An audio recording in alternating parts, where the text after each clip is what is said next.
Hi friends, welcome to Dr. Nitya's Kitchen. இன்னைக்கு நம்ம lunch box series with doctor நித்யால அடுத்த ரெசிபி பார்க்க போகிறோம். ஸோ இந்த ரெசிபி கண்டிப்பாக உங்கள் பிள்ளைங்களுக்கெல்லாம் பிடிக்கும். ரொம்பவே ஒரு டிஃப்ரெண்ட்டாக யூனிக்கான ஷேப்பில் இருக்கும். பட் அது ஒரு காமன் டிஷ் தான். ஸோ ஆலு பன்னீர் பராட்டா பைட்ஸ் இதுதான் எப்படி பண்ணுறதுன்னு பார்க்க போகிறோம். ஸோ இதை நீங்கள் பண்ணி உங்கள் பாப்பாவுக்கு நீங்கள் டிஃபன் பாக்ஸில் வச்சு கொடுத்தீங்கன்னா கண்டிப்பாக டிஃபன் பாக்ஸ் காலியாக தான் வரும். ஸோ வாங்க இந்த ரெசிபி எப்படி பண்ணுறதுன்னு பார்க்கலாம். ஸோ தேவையான பொருட்கள் நம்ம எல்லார் வீட்லையும் இருக்கக்கூடிய பேசிக் பொருட்கள் தான். 1 கப் கோதுமை மாவு, 2 சின்ன உருளைக்கிழங்கு நான் பாயில் பண்ணி வச்சுருக்கேன், ஒரு 75 கிராம் பன்னீர் கிரேட் பண்ணி வச்சிருக்கேன், கொத்தமல்லி இலை, ஒரு பச்சை மிளகாய், ஒரு சின்ன பிட் இஞ்சி, ப்ளஸ் மிளகாத்தூள், மஞ்சத்தூள், கொஞ்சமாக ஜீரா பவுடர். ஸோ இதுதான் நம்ம ரெசிபிக்கு தேவையான விஷயங்கள். ஸோ ஃபர்ஸ்ட் இந்த ரெசிபிக்குரிய ஃபில்லிங் பண்ணிடலாம். ஃபில்லிங் பண்ணிவிட்டு நம்ம சப்பாத்தி மாவு பண்ண ஆரம்பிச்சிடலாம். ஸோ ஃபஸ்ட்டு இந்த பச்சை மிளகாய் ப்ளஸ் இஞ்சி இதை தட்டி எடுத்துக்கலாம். இதை அப்படியே நம்ம சாப் பண்ணி போட்டால் நம்ம பிள்ளைங்களுக்கு காரம் ரொம்ப தெரியும். ஸோ தட்டி நீங்கள் மாவில் போட்டுட்டிங்கன்னா உங்களுக்கு ஒன்றும் தெரியாது.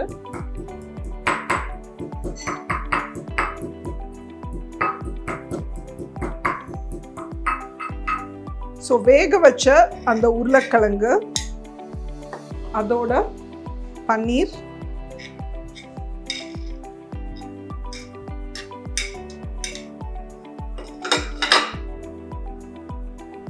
தட்டுன அந்த இஞ்சி பச்சை மிளகாய், 1 டேபிள் ஸ்பூன் கொத்தமல்லி இலை,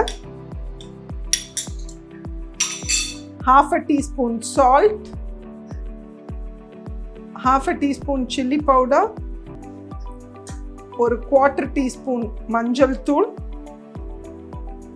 ஒரு 1/4 டீஸ்பூன் ஜீரகத்தூள்.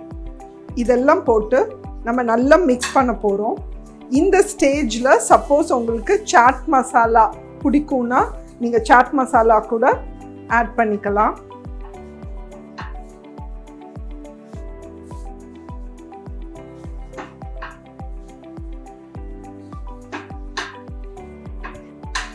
இது நம்ம பெருசாக ஸ்டஃப் பண்ணி திரட்ட போகிறதில்ல.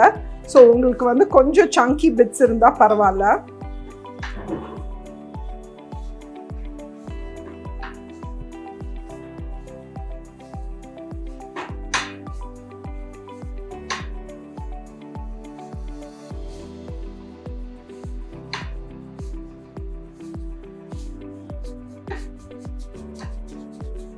ஸோ நம்மளுடைய ஸ்டஃபிங் ரெடி ஆயிடுச்சு. ஸோ அடுத்தது மாவு ரெடி பண்ணிடலாம். ஸோ இந்த மாவை ரெடி பண்ணுறதுக்கு எடுத்து வச்ச 1 கப் மாவு, அந்த மாவுக்கு தேவையான சால்ட், ஒரு 1/2 டீஸ்பூன் நெய், இதை போட்டு நம்ம சப்பாத்தி மாவு மாதிரி பிணைஞ்சிக்க போகிறோம். ஸோ ஃபர்ஸ்ட் இதெல்லாம் நல்லா மிக்ஸ் ஆகிரட்டும்.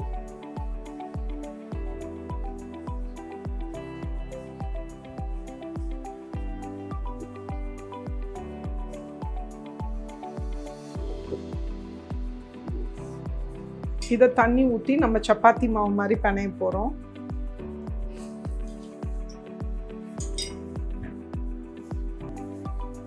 மாவை பிணைஞ்சிட்டோம், மாவு ரெடி ஆயிடுச்சு.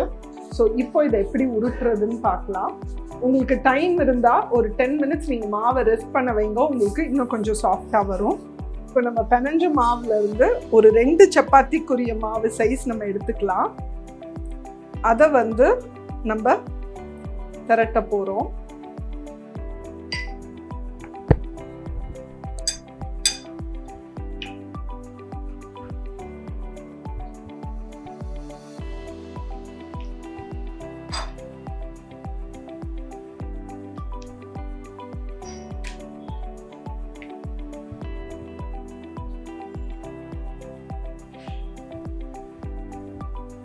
ஸோ பாருங்கள், இந்த மாதிரி பெருசாக வந்து நம்ம திரட்டின பிறகு நம்ம பண்ணின அந்த மசாலாவை இதுக்கு மேலே நம்ம ஸ்ப்ரெட் பண்ண போகிறோம். ஒரு தின் லேயராக ஸ்ப்ரெட் பண்ணுங்கள்.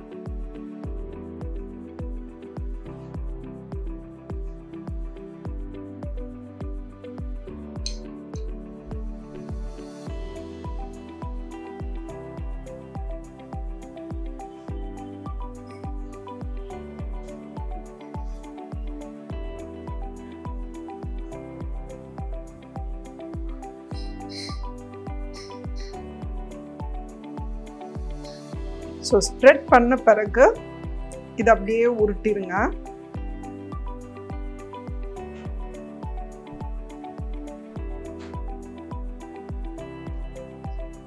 உருட்டிட்டு 2 எண்டையும் அந்த ஓரம் மட்டும் கட் பண்ணி டிஸ்கார்ட் பண்ணிடலாம்.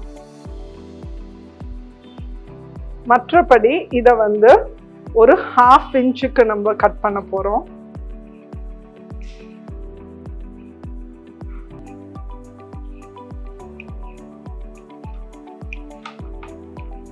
ஸோ கட் பண்ணியாச்சு. இப்போது நம்மளுடைய பைட்ஸ் ரெடி ஆயிடுச்சு. ஸோ அடுத்து நம்ம இதை குக் பண்ண வேண்டியது தான்.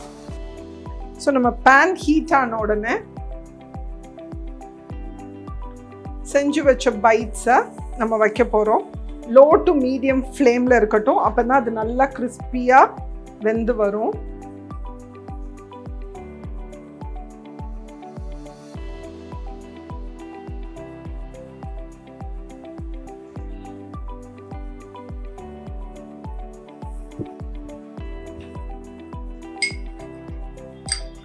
லைட்டாக வந்து கீ மேலே ஸ்ப்ரெட் பண்ணிக்கோங்க.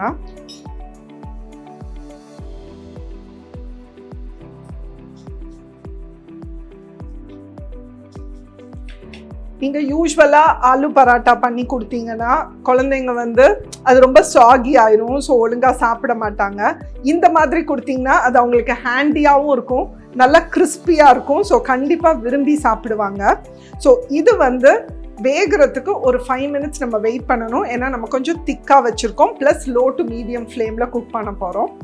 அது குக் ஆகிற டைமில் நம்ம ஒரு சூப்பரான ஒரு கொரியாண்டர் ரைத்தா வந்து குழந்தைக்கு ரெடி பண்ணிடலாம். ஸோ இந்த கொரியாண்டர் ரைத்தா பண்ணுறதுக்கு நான் வந்து ஒரு 1/2 கட்டு கொரியாண்டர் எடுத்து வச்சுருக்கேன். உங்களுக்கு வேணும்னா இதில் மின்ட்டும் நீங்கள் ஆட் பண்ணிக்கலாம். ஒரு 1/2 பச்சை மிளகாய்,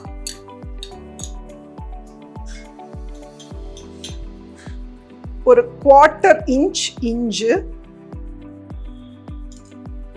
ஒரு 1/2 டீஸ்பூன் சுகர்,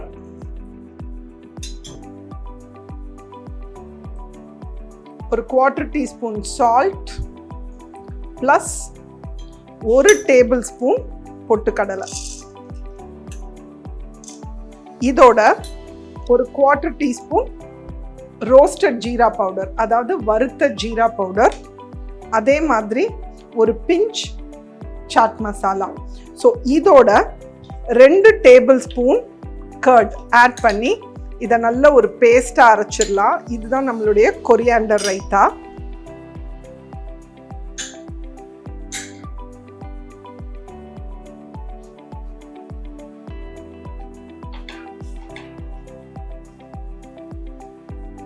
லைட்டாக கொஞ்சம் அமுத்தி விடுங்க, அப்போ தான் அது நல்லா உள்ளேருந்து வேகும், உள்ளேருந்து கிறிஸ்பி ஆகும்.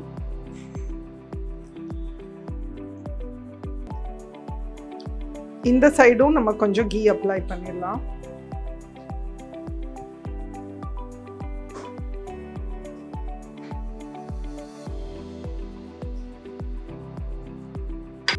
ஸோ நம்ம சட்னி அரைபட்டுருச்சு, அதை வந்து ட்ரான்ஸ்ஃபர் பண்ணிடலாம்.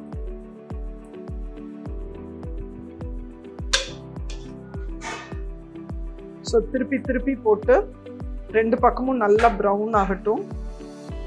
பாருங்க, 2 பக்கமும் நம்ம திருப்பி திருப்பி போட்டு நல்லா கிறிஸ்பாக வெந்துருச்சு. ஸோ இந்த ஸ்டேஜில் ரிமூவ் பண்ணிடலாம்.